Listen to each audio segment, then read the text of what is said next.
ससुर बाबूलाल, पति राहुल और पत्नी सीमा सब साथ में रहा करते थे।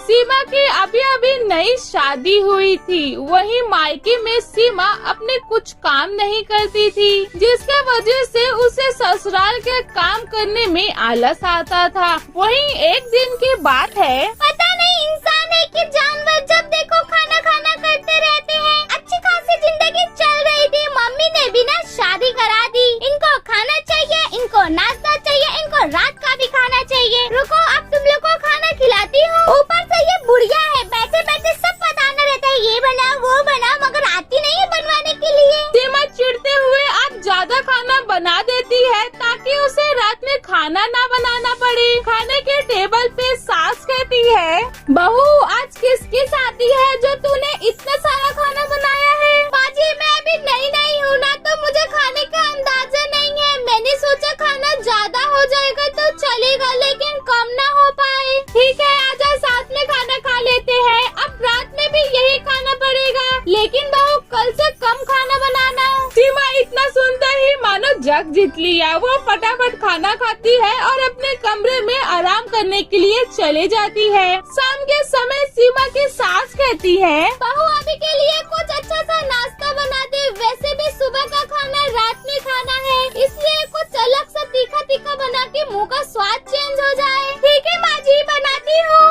ये बुढ़िया भी बैठे बैठे काम बढ़ाती रहती है। इतना काम तो मैंने कभी जिंदगी में नहीं किया जितना ये करवा रही है। सोचती हूँ कि बाहर से ही रेडीमेड नाश्ता मंगा लेती हूँ, नाश्ता का नाश्ता हो जाएगा, ज्यादा काम भी नहीं पड़ेगा मेरे ऊपर। माँ जी अभी तो मंदिर चले जाएंगी, तभी मैं अपने खाने का पार्सल ले लूंगी। क्या हुआ बहू, कब से क्या सोच रही है? जा नाश्ता नहीं बनाना है? बनाती हूँ ना माँ जी, गर्मा गर्म नाश्ता। सास सुरेखा मंदिर के लिए चले जाती है। वही मौका पाकर सीमा अपना ऑर्डर किया हुआ पाव भाजी ले लेती है और सबको शाम के समय दे देती है। इसी तरह कुछ दिन बीत गए, लेकिन सास और घर के लोग सीमा के ज्यादा खाना बना देने से परेशान हो चुके थे। वो लोग एक ही खाना सुबह रात में खा के थक चुके थे। सास अपनी बहू को समझाते हुए कहती है, बहू तुम्हें इधर आए कितने समय बीत गया, लेकिन तुम्हें अभी तक खाने का अंदाजा नहीं लगा। तुम्हें अब खाना हिसाब से बनाना चाहिए,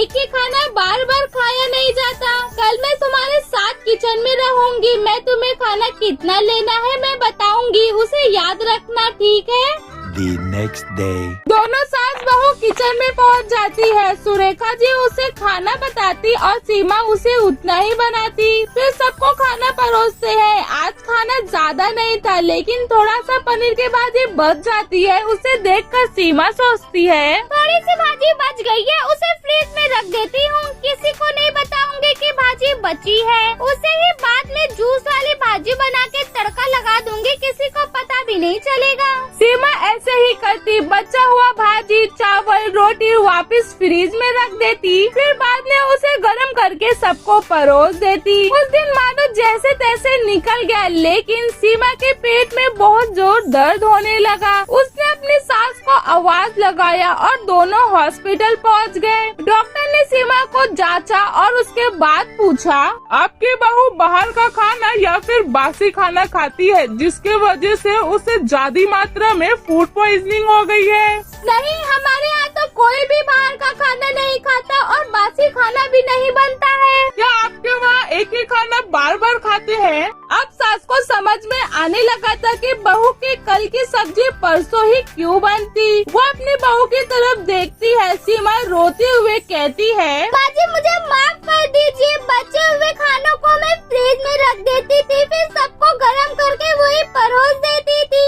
मुझे अपने किए की सजा मिल गई, मुझे माफ कर दीजिए, मैं आइंदा ऐसा कभी नहीं करूँगी। अब सीमा को अपनी गलती का एहसास हो जाता है। हॉस्पिटल से ठीक हो जाने पर घर जाती है और सबको ताजा ताजा खाना बनाकर खिलाती है। अगर आपको हमारी वीडियो अच्छी लगी हो तो लाइक, शेयर, सब्सक्राइब